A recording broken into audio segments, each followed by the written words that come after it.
I can make it there. I'll make it anywhere.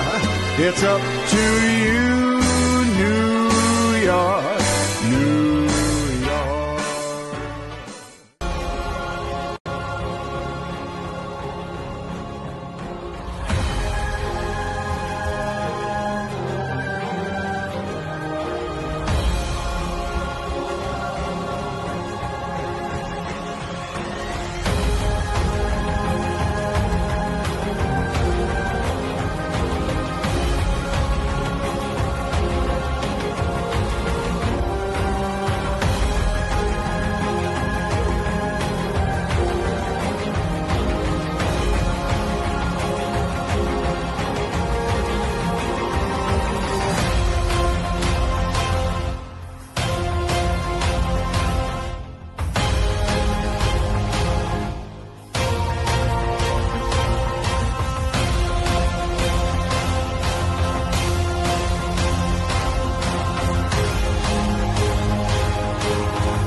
Good morning. Good morning. Happy Thursday morning to all. It's the Richie Hicks Jr. Sports Podcast here on Facebook Live and YouTube.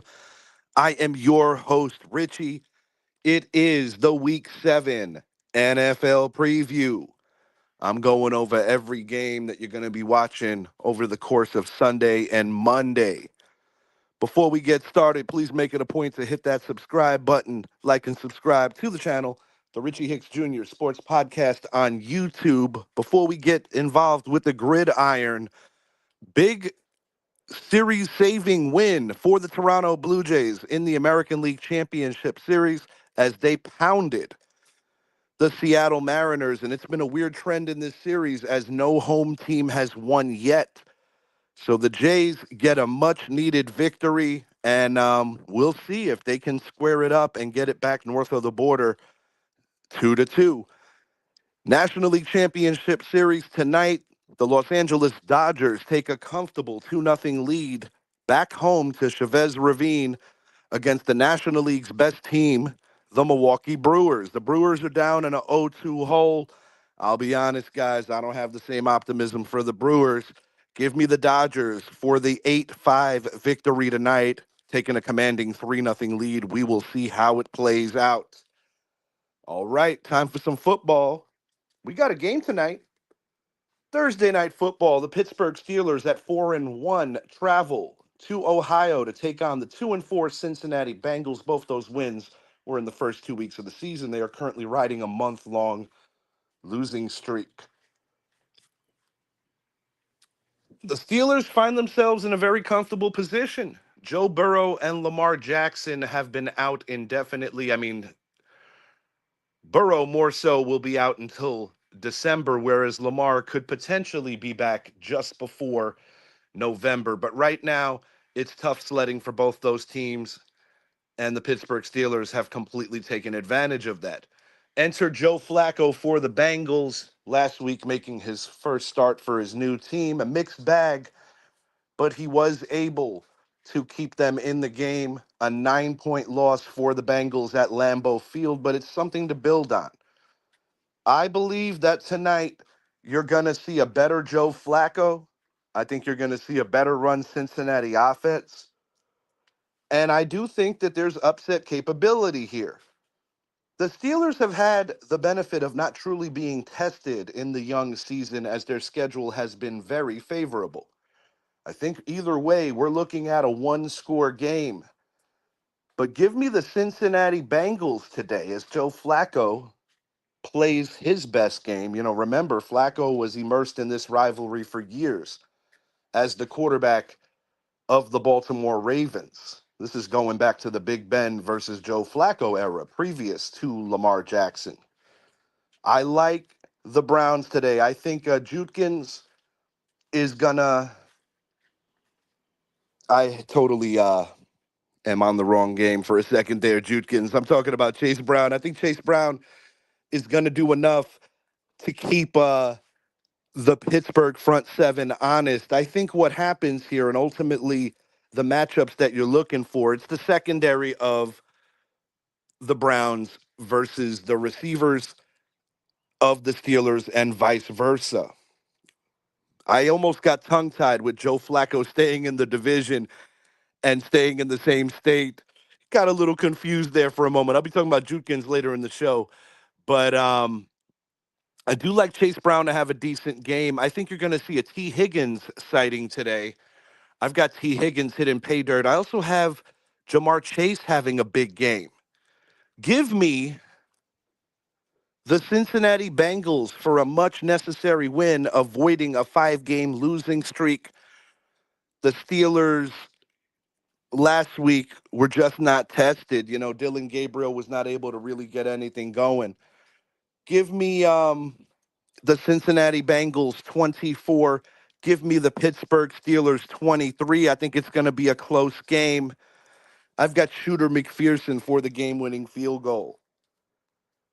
Jacksonville Jaguars versus the Los Angeles Rams. This is a neutral field, Wembley Stadium, the site of the greatest SummerSlam ever, in my opinion. We've got the Lamarless Ravens. Last week, who the Rams held to only 3 points. The Rams, basically, all they had to do was put the Ravens on offense, and they were going to be all right. As the Jaguars go, 8-point loss at home to the Seattle Seahawks. Just a tough day in general for the Jacksonville offenses. They were just not really clicking. Unfortunately, if you're a Jaguar fan, I think we're going to be seeing something comparable to what we saw last week offensively. But that doesn't necessarily mean it's a death grip or a death nail, because the Rams might have their own problems on offense. As Puka Nakua is hurt right now, good possibility Devontae Adams takes over number one receiving duties. Key to victory, without saying, is that the Jacksonville Jaguars are going to have to hone in on Kyron Williams and force Matthew Stafford to throw the football a lot more than the game suggested pass routes. You know, I would have to think for the Rams to win, you don't want Stafford airing it out a ton.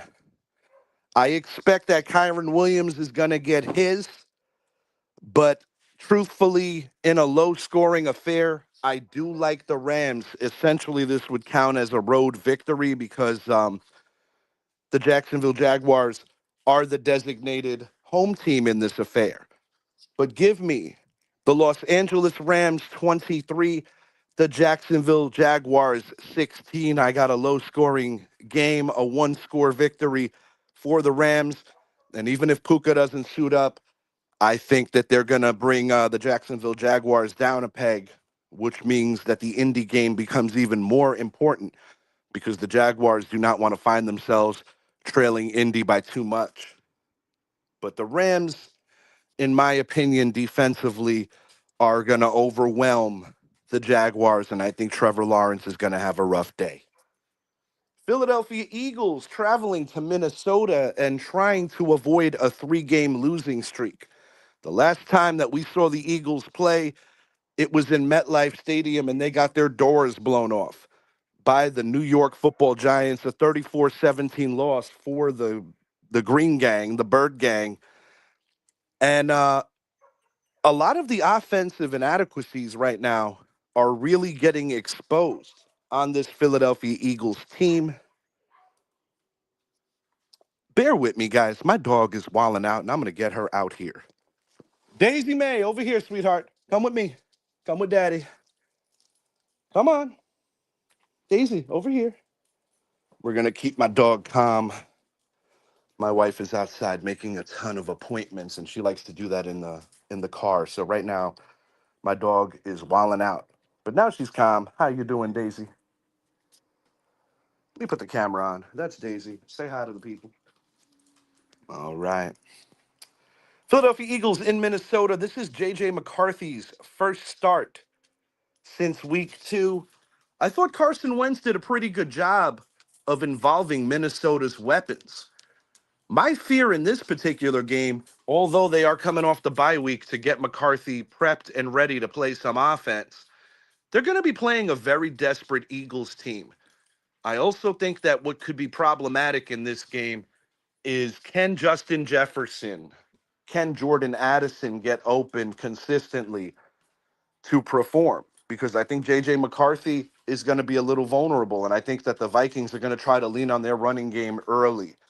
After seeing the way that the Philadelphia Eagles were embarrassed last week by the rushing attack of the New York Giants, Cam Scatabo hit pay dirt 3 times. Jackson Dart had quite the game as well. I have to believe that Philly's going to sew up some of their problems on the defensive side of the ball. Offensively, they've had issues. Saquon Barkley has yet to top 100 yards this season. And with this Brian Flores defense, that could extend for a 7th consecutive game. But I got a feeling that Saquon's going to have that one bust out run that could potentially be the difference. I think this is a get right game for the Eagles, even though the Vikings are far from an easy opponent. If McCarthy had a couple more weeks together before playing a defense that has the capabilities to perform like the Eagles, now they are dealing with their fair share of injuries as well. I mean, shoot, if a healthy Carson Wentz was playing, I believe that I would take Minnesota here. But a healthy Carson Wentz, it is not. It is JJ McCarthy. Give me the Philadelphia Eagles in a feel-good, get-right game. I've got the Eagles winning this game 27-17 over the home team. I think it's going to be a frustrating day on offense for the Minnesota Vikings. And like any other game where I talk about the Philadelphia Eagles, I would absolutely love for the Vikings to prove me wrong. But yeah, give me the Eagles for the road dub. They really need this game. New England Patriots at 4-2 find themselves in first place in the AFC East. I don't think too many people had that on their cards coming into the season, as the Patriots, by virtue of that victory over Buffalo and most recently winning in New Orleans and then seeing Buffalo lose a second consecutive game, find themselves with the tiebreaker at the moment. All they got to do is win, and they have sole possession of the East as Buffalo is on a bye week. This is Mike Vrabel's homecoming. His previous NFL team, the Tennessee Titans, some people believe that he was unceremoniously canned. I am one of those people. I don't think anything that went wrong in Tennessee was fault of Mike Vrabel. Having said that, I think that young Cam Ward is going to be under duress. I think he's going to find a really difficult day on his hands, as the New England Patriots have been playing at quite a high level on the defensive side of the ball. I think that they're going to be able to get the running game going. I would not be the least bit surprised if you see rookie Trevion Henderson get going in addition to Ramondre Stevenson. It is a bit of no names after Steph Diggs when you look in that New England wide receiver room. Not household names, so to speak, but Drake May, week in and week out, continues to get better. And I really like the Patriots to have a rather easy one here. Give me the New England Patriots 30. Give me the Tennessee Titans 13. I think the Patriots go into Tennessee. Big statement win. Proof to the NFL that they are for real. They are going to probably be a playoff team, and they're going to be in first place at the end of this game. New York Jets at 0-6 hosting the 3-3 Carolina Panthers as the Rico Dowdle show continues, this time in East Rutherford, New Jersey. Carolina's playing good ball lately, everyone, and they are coming off a feel-good win against the Dallas Cowboys, a game that not too many people had them winning despite Dallas's defensive deficiencies. The New York Jets, they just can't win a game. Last week it was right in front of them, but they could not make the necessary plays on offense to get it done. They lost a very tough one overseas, 13-11 to the Denver Broncos. You know, there are no moral victories in this league. In order for the Jets to win, they're going to have to obviously hone in on Rico. It goes without saying. And you're going to have to try to force Bryce Young into third and unmanageables. Can the Jets do that? I mean, they played a pretty good defensive game against a much better Broncos team. Broncos, in terms of comparison to the Carolina Panthers. I'll be honest, guys. I think the Jets find a way this week, finally, and get a win. Give me the New York Jets in a close, low-scoring affair. I got the Jets winning this thing 20-17. And at least for 1 week, Jet fans can be happy about something. Maybe they won't be happy. That could hinder their options, uh, rather their opportunities, I should say, of getting the number one overall pick. I like the home team here. I think the Jets are finally going to pull one out. Miami Dolphins at 1-5, traveling to the Cleveland Browns at 1-5. And it's amazing how they have the same record, but there's two completely different narratives surrounding each of these teams. While it's obvious that the Browns are taking this season on the chin to try to figure out what they have at quarterback, right now, what they have is Dylan Gabriel, the rookie out of Oregon. What they could have in the near future is Shedeur Sanders, the rookie out of Colorado. They traded the veteran Joe Flacco. Keyshawn Judkins having quite the season so far. One of the better rookies in the NFL. He got off to a late start, didn't play the first couple of weeks of the season. And Miami is among one of the worst teams in the NFL at stopping the run.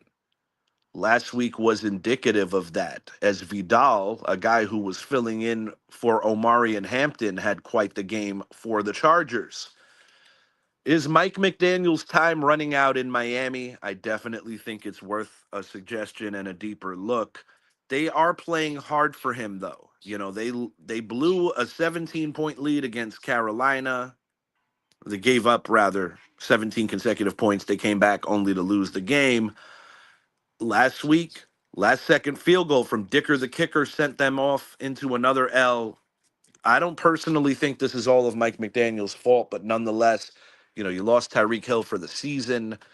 Jaden Waddle has been linked to possibly the New York Giants as a trade candidate, and it just doesn't seem like Miami is doing anything about this particular season. I don't know if their future will include Mike McDaniel, but the immediate future holds the Browns' victory here. I think Judkins goes for almost 180 in all-purpose yards. I think he has a big day. I think Dylan Gabriel has 2 touchdown passes, and I think Tua Tagovailoa has a costly interception, which could really sway the game. Give me the Cleveland Browns 27. Give me the Miami Dolphins 20. A 7-point victory for the Browns in Cleveland. I like their chances to win this game, get their second dub of the season.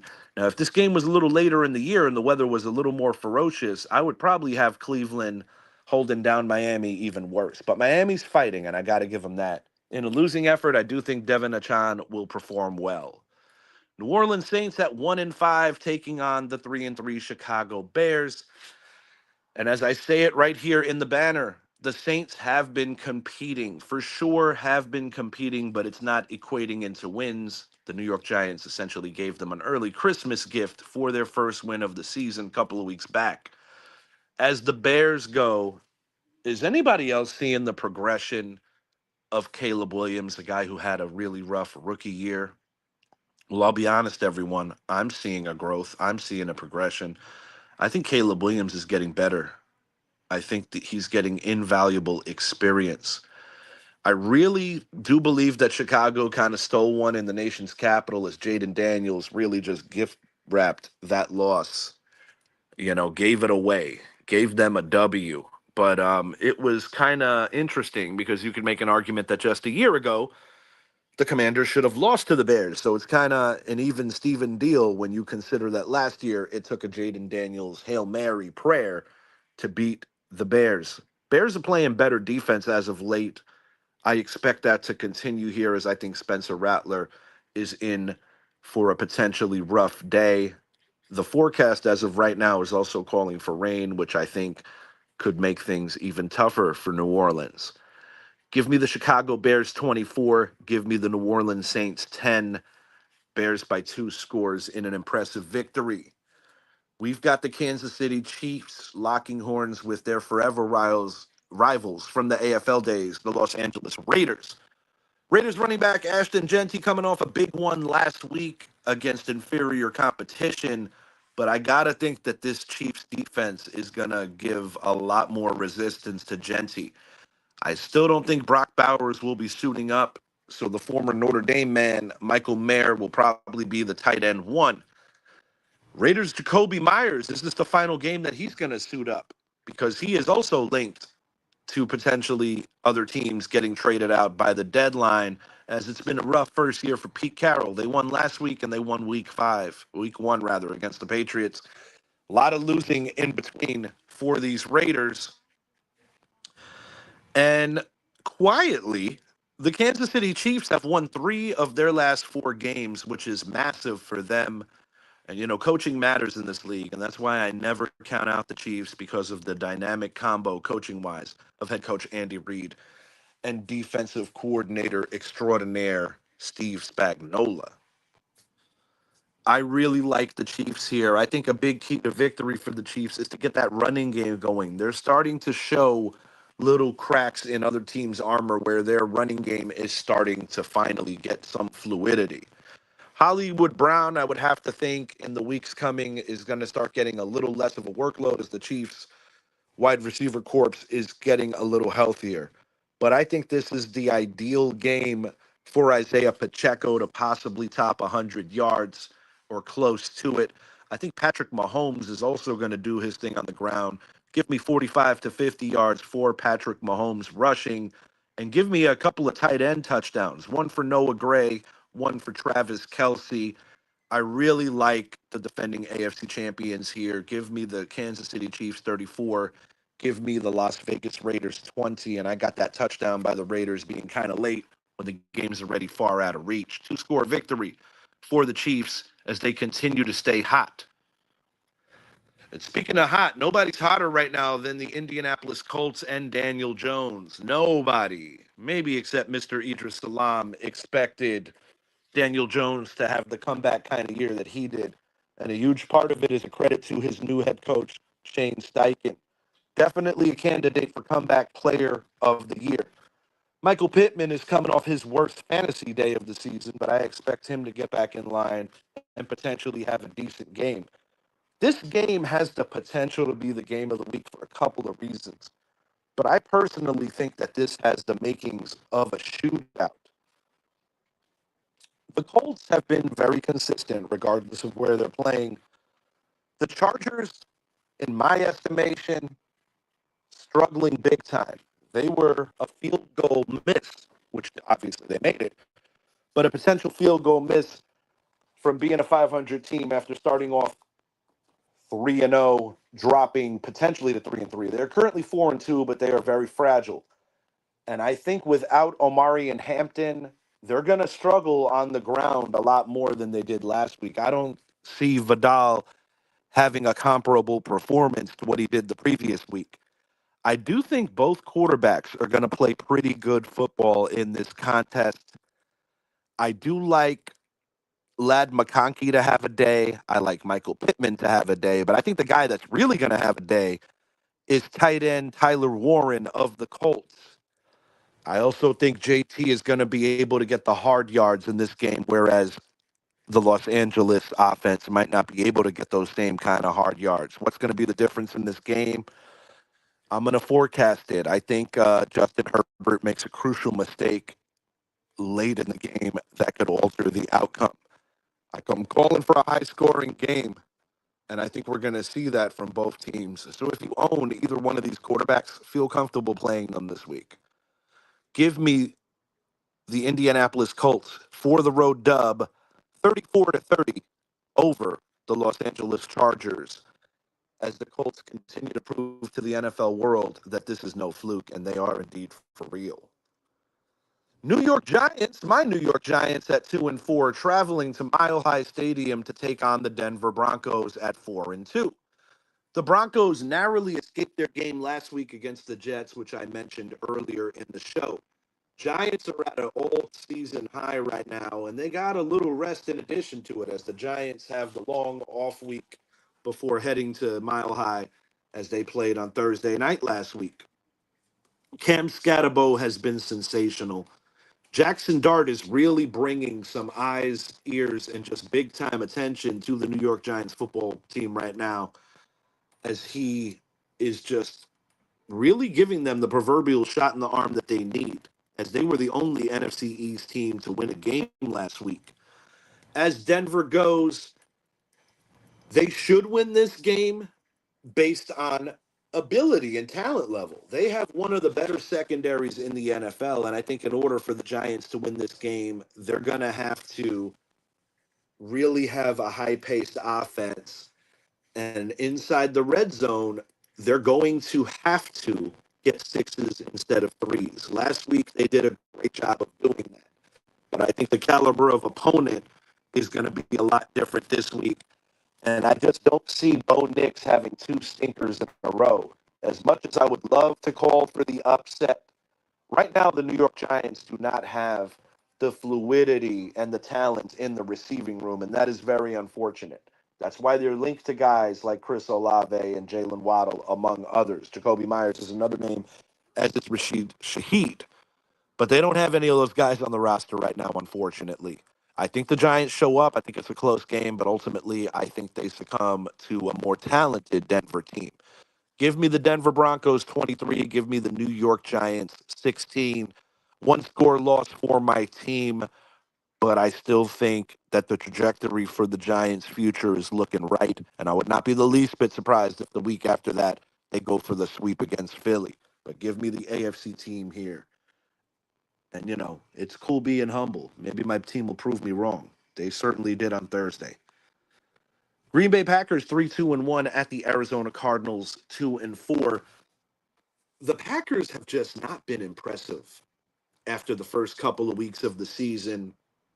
Their defense has been showing some warts, so to speak. The question is, will the Arizona Cardinals be okay? Is Kyler Murray going to be okay? Is this an offense that can exploit Green Bay's weaknesses? I personally think that this is a get right game for the Packers because of the fact that the Cardinals are dealing with some injuries right now. Cardinals showed a lot of heart hanging with Indy, and Jonathan Gannon is doing a good job, although the record of the Cardinals might not reflect that right now. But I definitely think that this is a game where Green Bay leans heavy on the run game to see if they could get Josh Jacobs going. I think this is the kind of stadium where you could see Jordan Love really ball out, talking about throwing into the 300-yard range and getting a ton of different guys going. I also like the Tucker Kraft matchup here. I think he's going to have a day. Give me the Green Bay Packers 34. Give me the Arizona Cardinals 24. I think the Cardinals compete, but I think the Packers outscore them. Of course you think they're going to win this week. You think they're going to win every week, Mama, but I love your optimism. I hope you're right.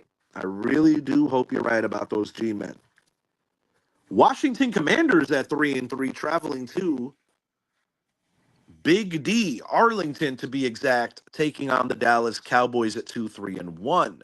Cowboys defense cannot stop anybody, but their offense is also hard to stop. Is this a game where the Cowboys could outscore the Commanders and get the necessary play on defense that could sway the tide? I'm going to say yes. I like the home team here. And the reason I like the home team here is because I just don't think the Commanders are playing that well right now. I think their confidence is a little shaken. I think after last year's NFC title game appearance, they have more than come down to earth. Of course, Jaden Daniels was already injured earlier in the year, which contributed to some of that 3-3 record. But, he was healthy last week and definitely squandered an opportunity to pick up a game on the first place Eagles. As I alluded to, the Giants are the only team last week to win a game in this division. CeeDee Lamb potentially could be suiting up for this one, but truthfully, even without him, the Dallas offense is still cooking. I really like what I'm seeing out of George Pickens. Kevontae Turpin might almost also be available for this game. And in a game like this, I think the ultimate advantage is having the deep ball kicker in the form of Brandon Aubrey. I do think that you're going to see a lot of offensive fireworks in this game, and I think this could potentially be the highest scoring game of the weekend. In a normal high scoring game, give me the Dallas Cowboys 41. Give me the Washington Commanders 38. How does this game end?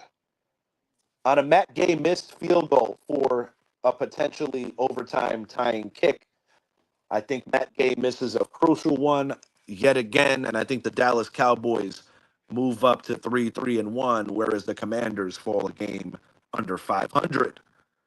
Sunday Night Football sees a confident Atlanta Falcons team traveling to Santa Clara to take on the San Francisco 49ers, who currently have a share of the West lead along with the Rams and the Seahawks.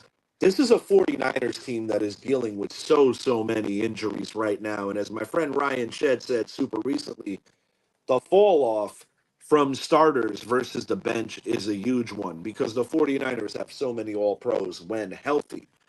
As the Atlanta Falcons go, it goes without saying, big key to victory here is you got to get Bijan Robinson going.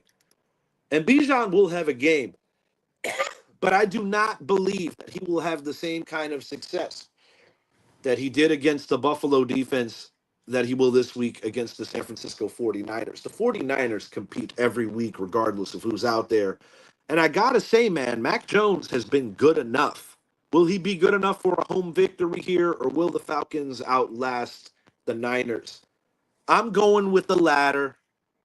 The Niners have an unexplainable record when you really think about the injuries. But I think the Atlanta Falcons do just enough to sneak one out of a former NFC West rivalry because once upon a time, these two teams played in the same division. I like the Atlanta Falcons for a close victory. Give me the Falcons 24.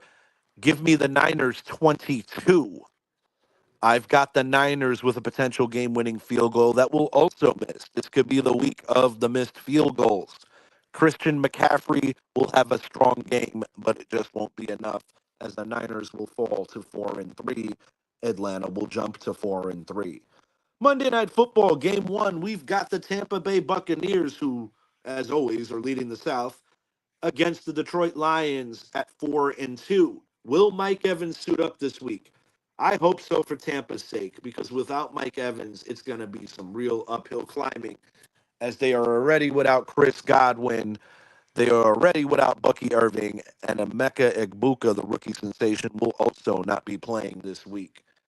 But the Bucks do have a great deal of depth, and they have some veterans that get a chance to jump in and do better and do more for the team. Cade Otton is one of those candidates for a huge game.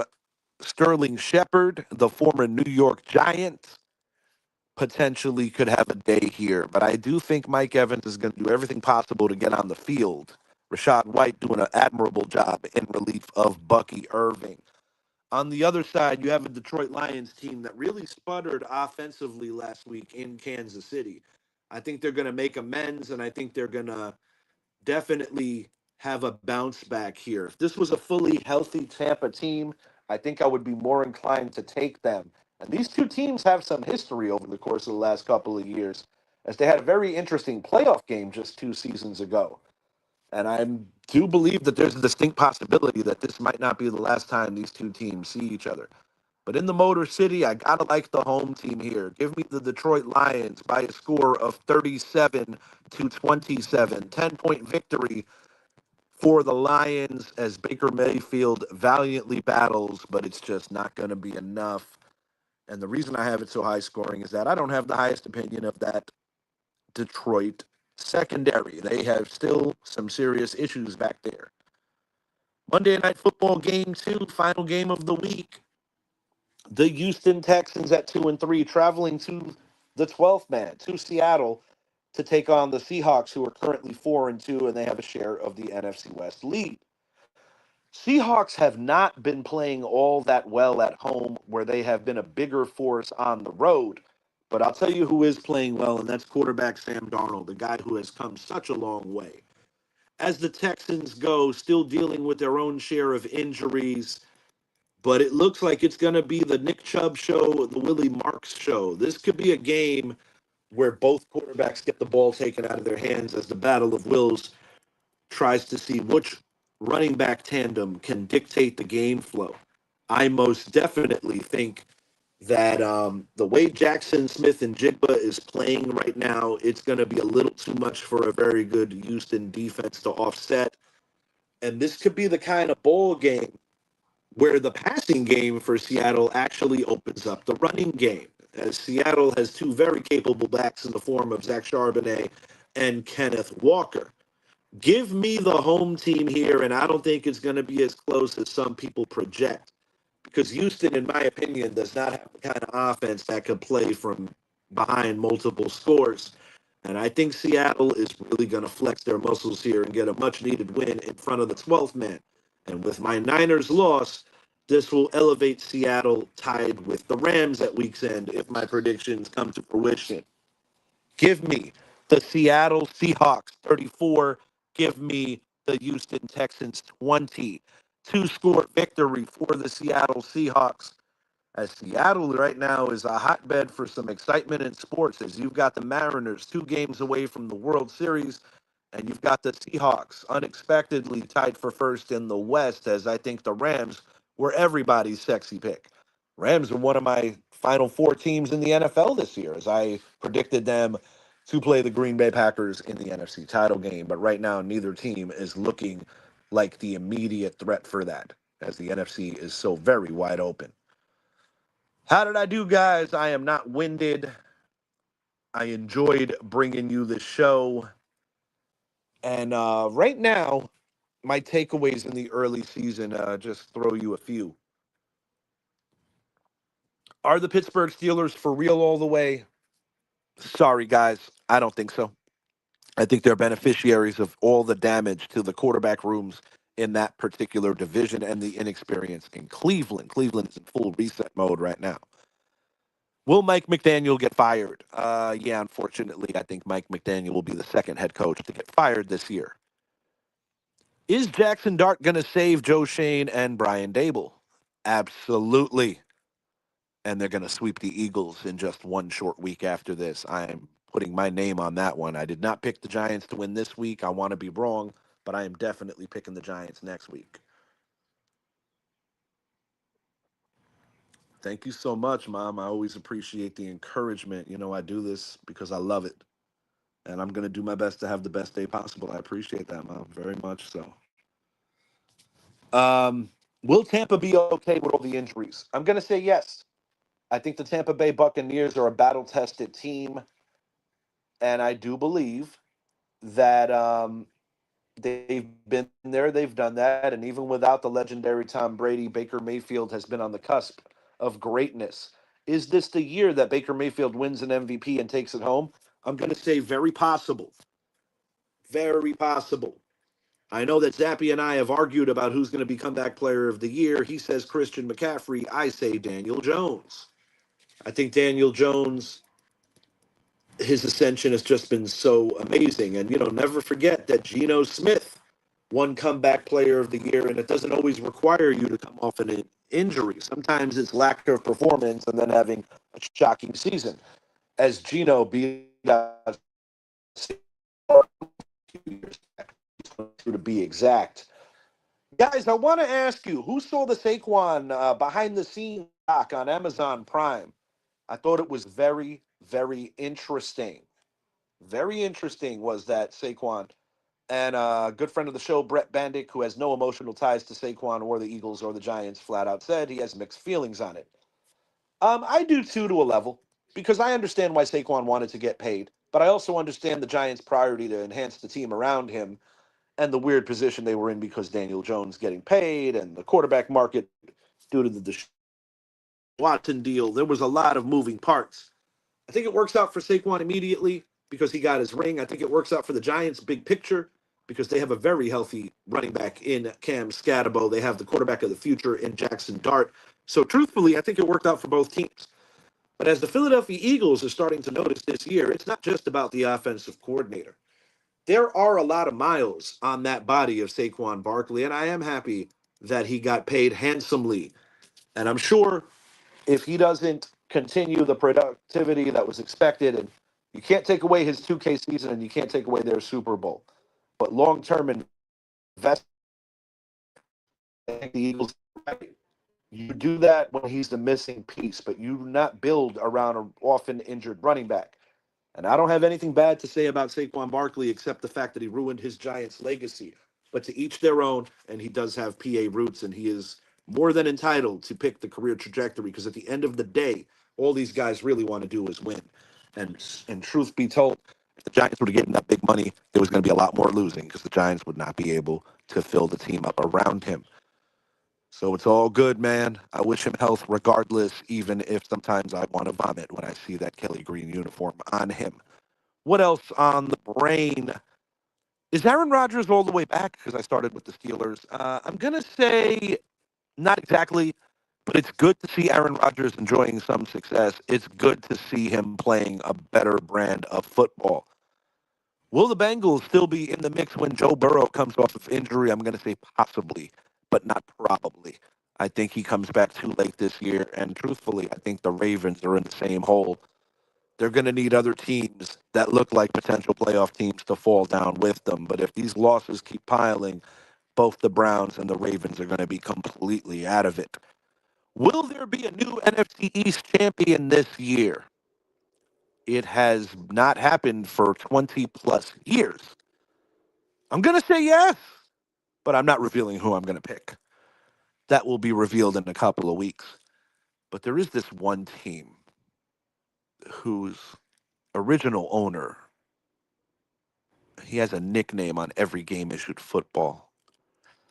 I really do believe that the trajectory for the, maybe not this year, but for the immediate future, the New York Giants, it burns the brightest as they have the youngest roster of each team in the division.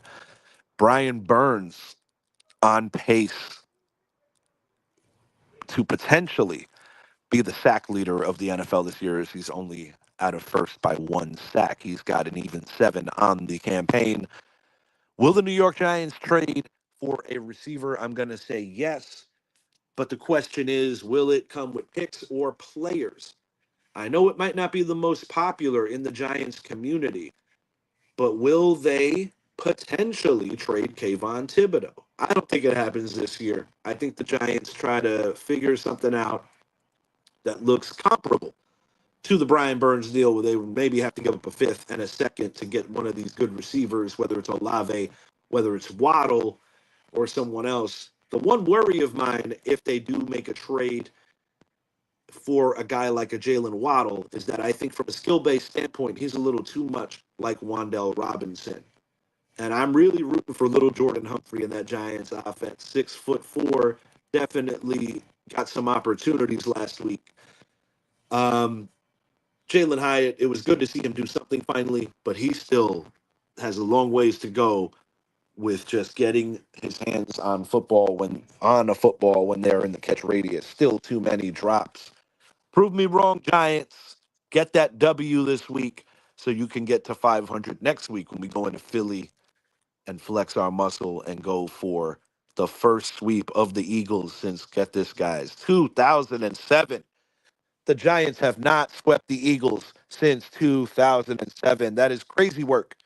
It was a David Akers missed field goal, as in the first game that year, O.C. Umenyiora had 6 sacks over Eagles legend Donovan McNabb. Strahan also contributed with a couple of his own.